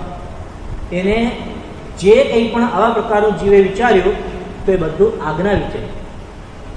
જે વિચારતો એ છે એના વિશે આજ્ઞાની જાણકારી લેવા માટેનો પ્રયાસ કેટલો કરે, કેવો કરે કે મારા ભગવાન શું કહે છે, મારા માટે મારા ભગવાને શું કહ્યું છે. ભગવાન આપણા બધાને માટે કહી રહ્યા છે, અને છતાંય આપણને લાગે કે નહીં મારા માટે ફક્ત ભગવાન કહી રહ્યા છે. જો એવા પ્રકારનું માને ને ભગવાન આપણે માટે કહી રહ્યા છે, સીધો ભગવાનની જોડે સંબંધ બંધાયા વગર ન રહે, પણ એ વિચારવા માટેની તૈયારી રહેવી જોઈએ. માટે અહીંયા તીર્થંકર ભગવંતે કહેલું છે ધર્મ ધ્યાનનો આ એ પહેલા નંબરનો પ્રકાર છે, આજ્ઞા વિજય. મારા ભગવાને શું કરવાનું કહ્યું છે અને શેનો પ્રતિષેધ કરેલો છે. સાંભળ્યું છે ને? પડી સિદ્ધાણમ કરણે કિચ્ચાણમ કરણે પરિક્રમણમ, પછી સદ્દહણ્ય ત્યાં વિવરીય પરુવનાય. 4 વસ્તુઓ ત્યાં આગળ કહેલી છે. પ્રતિષેધનું આચરણ કર્યું હોય મોટો અપરાધ છે, ભલે દુનિયાની દ્રષ્ટિએ ન દેખાતું હોય, ધર્મની દ્રષ્ટિએ ભગવાને કહેલું છે જે કંઈ પણ ભગવાને પ્રતિષેધ્યું છે એનું આચરણ. બીજા નંબરમાં કિચ્ચાણમ કરણે, જે કંઈ પણ ભગવાને કરવાનું કહ્યું છે એ ન કર્યું. ગુનેગાર થઈ ગયા. આપણને લાગે એવા પ્રકારનું કે મારા ભગવાને શું કરવાનું કહ્યું તેનું શું નથી કરતા આપણે. ત્રીજા નંબરમાં જે કંઈ પણ ભગવાને કરવાનું કહ્યું છે એ માન્યું નહીં, અથવા નહીં કરવાનું કહ્યું છે એ પણ માન્યું નહીં, શ્રદ્ધા જ ભગવાન પર કરીને. એ ત્રીજા નંબરનો એવા પ્રકારનો ગુનો છે. અને એ ગાથાની અંદર શેમાં એ તો ખબર પડી ગઈ આપણને, વંદિતતા સૂત્રની અંદર. વંદિતતા સૂત્રની એમ કહી શકાય ને આટલી મહત્વની અનેક ગાથાઓ છે, એમાંની આ એક મહત્વની ગાથા છે. આખું વંદિતનું સૂત્ર પાપનું પ્રતિક્રમણ કર્યું. શેના માટે કરેલું છે? આ 4 વસ્તુઓને માટે. પ્રતિષેધનું આચરણ કર્યું હોય, જે કંઈ પણ કરવાનું કહ્યું છે ન કર્યું હોય, અને જે કરવાનું કહ્યું છે કે નહીં કરવાનું કહ્યું માન્યું જ નહીં, અશ્રદ્ધા કરી. અને ચોથા નંબરમાં ચલો શ્રદ્ધા કરી દીધી પણ વિપરીત શ્રદ્ધા, કે મારા ભગવાને કહ્યું છે એ મારે કરવા દેવું, પરંતુ વિપરીત માન્યતા ભૂલથી, ઉપયોગપૂર્વક નહીં થઈ, ભૂલથી થઈ ગઈ કે ભગવાને કહ્યું છે કે દાન આપવું, પરંતુ મને તો એમ લાગે છે કે દાન કરવા જેવું નથી, એટલે ભગવાનનું માને પરંતુ કેવા પ્રકારનો જે કંઈ પણ વિપરીત હોય એવા પ્રકારનું ભૂલથી ઉપયોગ વગર માને, એ પણ એક પ્રકારનો ગુનો થાય છે. અને 4નું પ્રતિક્રમણ કરવાનું. પ્રતિક્રમણ કરે તો એ પાપમાંથી છુટકારો મળે, પ્રતિક્રમણ ન કરે પાપમાંથી છુટકારો મળે એવા પ્રકારની શક્યતા નથી. છુટકારો જોઈએ છે પાપમાંથી, પાપ કર્મોમાંથી, અશુભ કર્મોના બંધમાંથી છુટકારો જોઈએ છે. પ્રતિક્રમણ કર્યા વગર ચાલે છે. અશુભ કર્મો જિંદગીભર ચાલે છે. અશુભ કર્મોના બંધને અટકાવવા માટે કે અશુભ કર્મોના બંધ છૂટે એના માટેનો પ્રયાસ બહુ ઓછો ચાલે છે. અને એ ભગવાનની આજ્ઞા જેટલો વિચાર કરે કે મારા ભગવાનની આજ્ઞા શું, કઈ રીતે મારે પાળવાની, અને એવા પ્રકારની પાળવાનો પ્રયાસ કરે તો એ સૌથી પહેલા નંબરનું ધર્મ ધ્યાન છે. પ્રતિષેધનું આચરણ કરે, પ્રતિષેધને વિચારે નહીં, માને નહીં, તો એ આજ્ઞા એની તેવા પ્રકારની મનાતી નથી, ધર્મ ધ્યાન નથી, એ આર્ત અને રૌદ્ર ધ્યાનમાં જતું રહે છે. દાસી સુઈ ગયેલી હતી, હવે પ્રતિષેધનું આચરણ કર્યું એટલે એને સજા મળ્યા વગર રહે નહીં, અને ત્યાં આગળ શેઠે સીધો એક ફટકો લગાડી દીધો, ફટાફટ. દાસી એકદમ જાગૃત થઈ ગયો. કુમળી હોય અને આવા ઘોડાને ફટકારવાની ચાબુક હોય કેવી સણસણથી વાગે, અને જેવી વાગી પેલી એકદમ ઊભી થઈ ગઈ કે આ શું થઈ ગયું ખબર નહીં પડી, અને એકદમ જાગી જોયું તો શેઠજી હતા, તરત જ પલંગ પરથી નીચે ઉતરી ગઈ, અને એને જે કંઈ પણ પોતે કરેલું હતું બધું તરત જ તાત્કાલિક યાદ આવી ગયું કે અહીંયા સાફ સુધી કરવા માટે આવેલી હતી. અને સાફ સુધી કરવા માટે આવેલી સરસરાની આ 100 મણની તળાઈ જોઈ અને મન તરત જ અનુકૂળતાઓ મેળવવા માટેના પ્રયાસની અંદર લાગી ગયું કે આ કેટલી સરસ કહેવાની 100 મણની તળાઈ, આની પર બેસવા મળે તો કેવું સારું. બેસવા જેવું નથી છતાં પણ બેસવા મળે તો કેવું સારું, ને બેસી ગઈ. ખાલી બેઠી ત્યાં સુધી વાંધો ન આવે, ઇષ્ટ વસ્તુનો સંયોગ વ્યક્તિને તેવા પ્રકારનો ત્યાં આગળ કેટલા દૂર સુધી ત્યાં આગળ પાડવાની શક્યતા ધરાવે છે એ સમજવાની હોય. જેટલી માણસને અનુકૂળતાઓ, જીવને અનુકૂળતાઓ મળે એ જીવ અટકતો નથી, પરિણામ કેવા ભયંકર આવે છે એ ત્યાં આગળ એને દેખાતું નથી. સરસ આમ બેઠા પછી એમ લાગ્યું કે જો બેસવામાં આટલો આનંદ આવે છે તો સ્ત્રી જવામાં કેટલો આનંદ આવે. માણસ જ્યારે અનુકૂળતાઓ મળતી હોય છે ત્યારે હંમેશા એમ જ માનતો હોય છે કે મારે તો યોગ્ય જ છે, આ બધું મારી પાત્રતા ને મારી યોગ્યતા છે, એટલે મને અનુકૂળતાને સુખ તો મળવું જોઈએ. દુઃખ મળે તો મારી પાત્રતા કે મારી યોગ્યતા કે મેં કાંઈ એવું કર્યું નથી તો દુઃખ શેને માટે મળે. હંમેશા દુઃખના સમયે એ હંમેશા એમ જ સમજતો હોય છે કે નહીં, મારી કોઈ ભૂલ જ નથી અને મને દુઃખ આવી રહ્યું છે, અને સુખ મળે તો મેં જે કંઈ પણ કર્યું છે યોગ્ય કર્યું છે માટે મને સુખ મળી રહ્યું. હંમેશા માન્યતા રહેલી. સુખ માટે મારી પાત્રતા છે, દુઃખ માટે મારી પાત્રતા નથી. જેનું પરિણામ એ આવે છે, સુખની સતત ઈચ્છા રાખે છે અને સુખ મળે ત્યારે પોતાને યોગ્ય માને છે કે આ યોગ્ય સુખ મને મળ્યો. દુઃખ જ્યારે માથે આવે છે ત્યારે એમ જ સમજતો હોય છે કે મારી યોગ્યતા નથી ને મને આ દુઃખ મળ્યું. જો મનની તળાઈ મળી ગઈ, પોતાનું એવા પ્રકારની પાત્રતા હતી કે એની પર બેસાય અને છતાં પણ બેઠી એટલે પ્રતિષેધનું આચરણ કર્યું. પરિણામ શું આવે? ક્યારેય જીવ વિચાર કરતો નથી. પરિણામ એને જો ખબર હોત તો ત્યાં આગળ બેસવાનો પણ પ્રયાસ ન કર્યો તો પરિણામ પર એને ક્યારેય નજર નહીં કરી. જીવની કાયમ માટે આ પરિસ્થિતિ રહેલી. સરસ જાણો, આનંદ માણ્યો.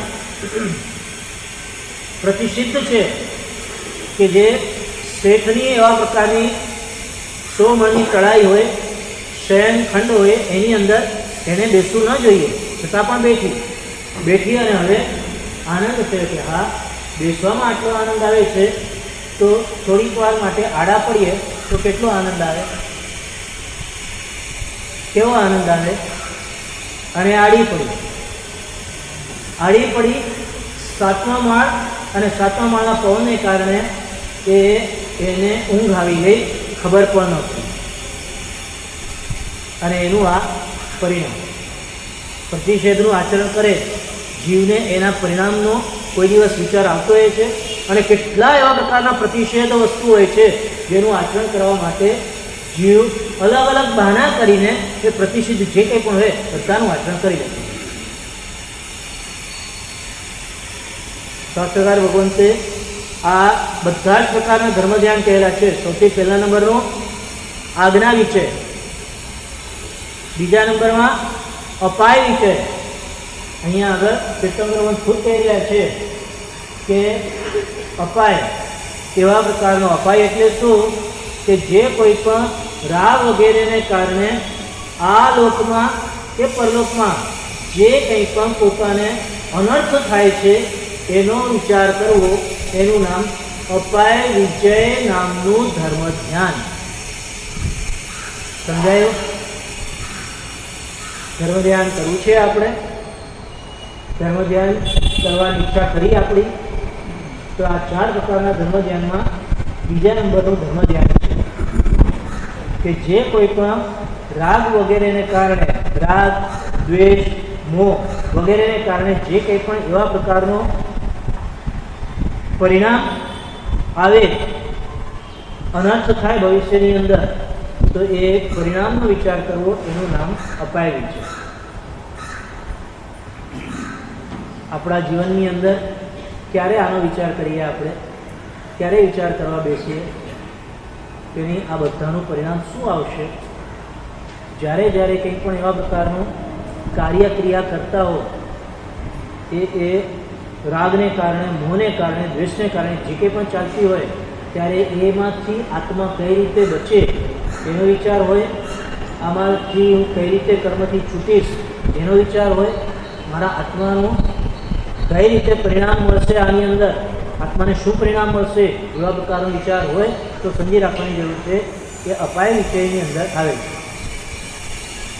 જે કંઈ પણ નુકસાન જે આપણને દેખાતા હોય અથવા ભગવાને જે કંઈ પણ દેખાડેલા હોય એ બધાનો વિચાર કરવો તો એ અપાય વિષય છે. ત્યારે આનો વિચાર થાય જ્યારે પરિણામ આવે ત્યારે વિચાર કરી શકવાના નથી. પરિણામ આવે પહેલાં એનો વિચાર કરી લેવો જોઈએ અને એનાથી બચવાનો પણ પ્રયાસ કરવો જોઈએ. પણ કરતો નથી જીવ, એનું પરિણામ એને ભોગવવું પડે છે. આ અપાય વિશે. ત્રીજા નંબરનો ધર્મ ધ્યાન કહેલું છે વિપાક વિશે. કર્મણા જ્ઞાનાદિ આવરકત્વાત. કર્મ એ જ્ઞાનને આવરે છે. કર્મ આપણા દાનને, લાભને, ભોગને બધાને આવરે છે, એટલે અંતરાય કરે છે. આ વિપાક વિષય છે. એવા પ્રકારનો જે કંઈ પણ ભૂતકાળમાં કરેલું કર્મ છે એને અત્યારે આપણે ભોગવી રહ્યા છીએ એનો વિચાર કરે એ વિપાક વિષય. અને યાદ રાખવાની જરૂર છે, જો આવા પ્રકારના અપાય વિષય અને વિપાક વિષય કરે, જો 2 ધર્મ ધ્યાન આવા પ્રકારના બીજા અને ત્રીજા નંબરના કરે તો એના જીવનમાંથી ઘણા બધા એ અશુભ કર્મોને એ ટાળી શકે છે.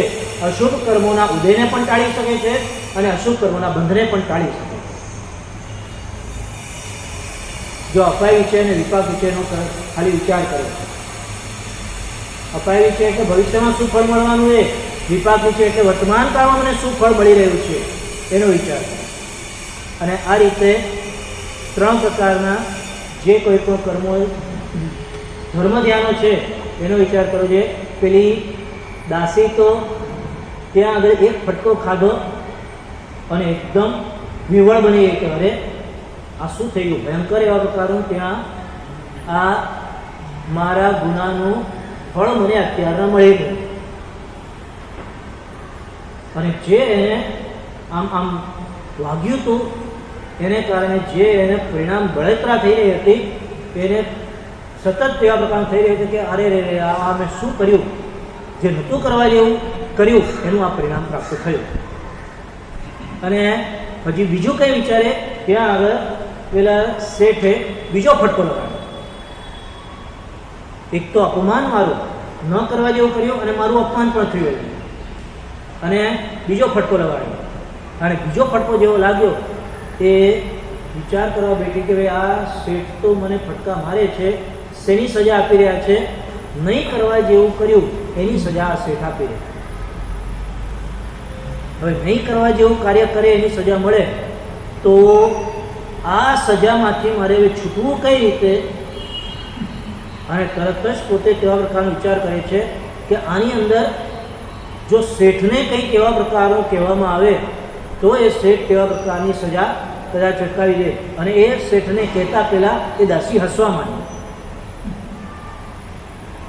શેઠ તો ત્રીજો ફટકો મારવા તૈયાર હતા પણ અચાનક હસતી એને જોઈ અને શેઠને થઈ ગયું કે આ રડવી જોઈએ, આમ પોતાને ચીસાચીસ કરવી જોઈએ, એની જગ્યાએ હસવા માંડી. એટલે શેઠને હસવાનું કારણ પૂછ્યું. શેઠ કેમ તું હસે છે? આ તને ફટકા પડ્યા એટલે હસે છે? હજી ફટકા ખાવા છે તારે?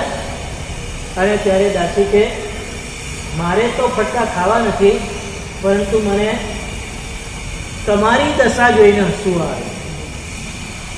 મારી શું દશા?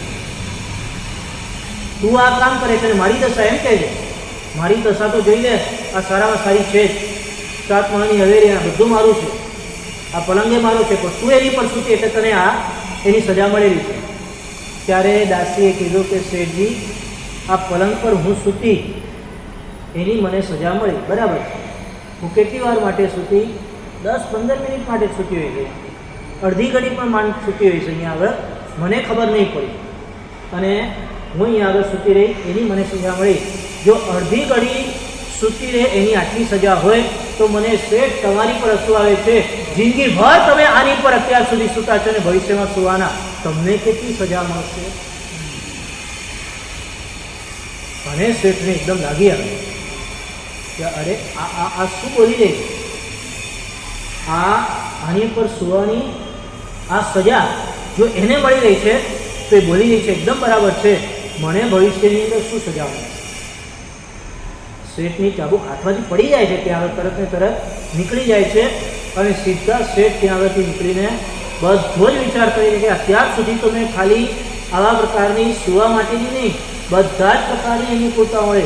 એક વિચાર કરો, ખાલી સુવા માટે એટલે સ્પર્શેન્દ્રિયની એવા પ્રકારની અનુકૂળતા એક ઇન્દ્રિય થઈ, જીભની અનુકૂળતાઓ, સૂંઘવાની અનુકૂળતાઓ, જોવાની અનુકૂળતાઓ, સાંભળવાની અનુકૂળતાઓ, કેટલી આજ સુધી એવા પ્રકારના 5 ઇન્દ્રિયની અનુકૂળતાઓને ભોગવવાનો પ્રયાસ આ જીવડાએ કરેલો. અને જો એક ઇન્દ્રિયની થોડીક સમય ક્ષણ માટેની અનુકૂળતાની આ સજા મળતી હોય તો 5 ઇન્દ્રિયોની અનુકૂળતા જે કોઈ પણ ભોગવવા માટેનો પ્રયાસ કરે એને તો શું સજા મળે? મહાપુરુષોએ જ્ઞાનસારની અંદર જણાવેલું છે, પતંગ ગૃંગ વિનેવ સારંગા યાંતિ દુર્દશા એક ઇન્દ્રિય દોષા છે દુષ્ટૈ તૈ કિન્ન પંચભીહી. એક ઇન્દ્રિયની આસક્તિને કારણે જે જીવોની દુર્દશા થયેલી છે, દુર્ધ્યાન કરીને એવા પ્રકારનો ઈચ્છિત, મનગમતું, અપેક્ષિત મેળવવા માટેનો પ્રયાસ કરેલો છે, એ લોકોને મળ્યું નથી, દુઃખ એને કારણે અપાર પડેલું. પતંગિયું એને ઈચ્છા થાય છે કે આ સરસ્વતીનું આવા પ્રકારનું આગનું રૂપ આકર્ષણ એ મને પ્રાપ્ત થાય અને એની આજુબાજુ એવું બનતું રહે છે કે છેવટે આગમાં પોતે હુમાઈ જાય છે, પોતાના જીવતા બળી જવાનું પરિણામ આવે છે. બાહ્ય રૂપનું આકર્ષણ, ચક્ષુરિન્દ્રિયનું આકર્ષણ.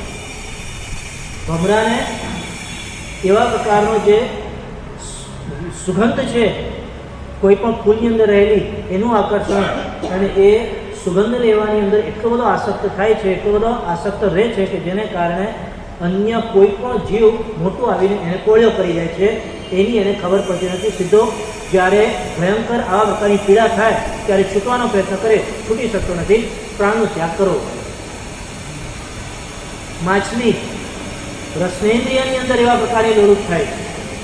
માછીમારો જે માછલીને પકડે એ કાંટો એ નાખે પાણીની અંદર, એ કાંટાની ઉપર લાલ એવો માંસનો ટુકડો લાલ રંગે રંગીને નાખેલો હોય છે. માંસનો ટુકડો નથી હોતો, ખરેખર તો કણેક હોય, અને અન્ય માછલીને આવા પ્રકારનું લાગે કે આ તો મારો ખોરાક છે, ટુકડો છે, અને એ લેવા માટે એ તેવા પ્રકારનું આમથી તેમ કરે, અને જેવો આમ કૂદકો મારીને એ કાંટાની અંદર એ લાલ ટુકડાને લેવા માટે જાય અને કાંટાની અંદર એવી ભરાઈ જાય એ માછલી કે જેને કારણે એનું તાળું વિંધાઈ જાય, ભયંકર તરફડતી એ છેલ્લે મૃત્યુ પામે.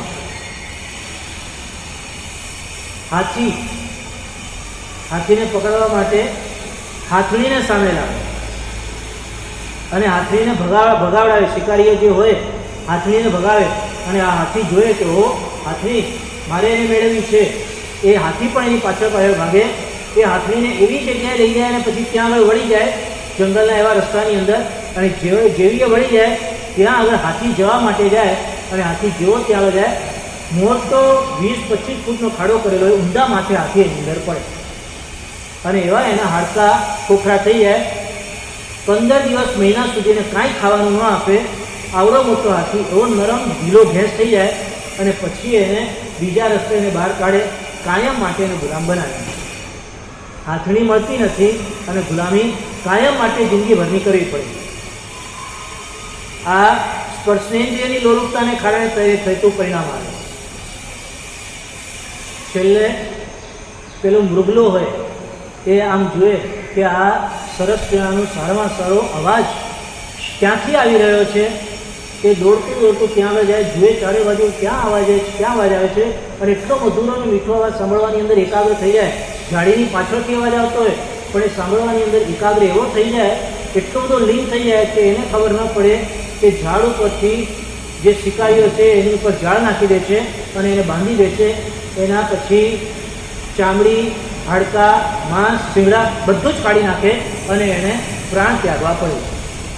ખાલી એક ઇન્દ્રિયની અંદર જો આસક્ત થયેલા જીવો હોય એની આ પરિસ્થિતિ થાય તો 5 ઇન્દ્રિયની અંદર આસક્ત થયેલા હોય એની તો શું પરિસ્થિતિ થવાની? 5 ઇન્દ્રિયની અનુકૂળતાઓ મેળવવા માટે જે પ્રયાસ કરે એ કઈ જગ્યાએ જઈને ત્યાં આગળ કઈ દુર્ગતિમાં પડવાનો છે, અને બધાનો નિષેધ ભગવાને કહ્યો છે કે જેટલી અનુકૂળતાઓ મેળવવાનો પ્રયાસ કરે એટલું જ એને ભવિષ્યની અંદર દુઃખ આવીને ઊભું રહેવાનું. માટે એવા પ્રકારના દુર્ધ્યાનમાંથી બચવા માટેનો પ્રયાસ કરવો જોઈએ અને શુભધ્યાનમાં આવવું જોઈએ. આજ્ઞા, ભગવાનની આજ્ઞા શું છે, અપાય, આ આજ્ઞાનું પાલન ન કરે તો શું પરિણામ પ્રાપ્ત થાય છે એ એને દેખાય, જોવું જોઈએ. એને વિપાક, ભગવાનની આજ્ઞાનું પાલન કરે તો શુભ પરિણામ મળે છે. આજ્ઞાનું ઉલ્લંઘન જે લોકોએ કર્યું છે એને વર્તમાન કાળમાં શું પરિણામ મળી રહ્યું છે એ બધું જોઈએ, એ વિપાક વિશે. અને ચોથા નંબરનું એ ક્યાં આગળ જાય છે, શું થાય છે, એવા પ્રકારનો એ ચોથા નંબરનું જે કંઈ પણ ધ્યાન છે એની વાત અગ્રે વર્તમાન ઉપર ઉતરાગો તે ભગવાન સાંજનું પ્રતિક્રમણ 7:15 વાગે સામયિક લેવાનું તે ક્રમણ સાથે Shami Kamandro, you young Jenny Shell Nami. Shami Kamandro, you young Jenny Shell Nami. Chakar, Urai, Gidavad, Payim Jatra, Nigoto, What Panino Lab Jasodi. Shami Kamandro, you young Jenny Shell Nami.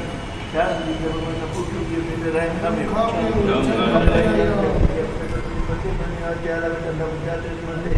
અંતર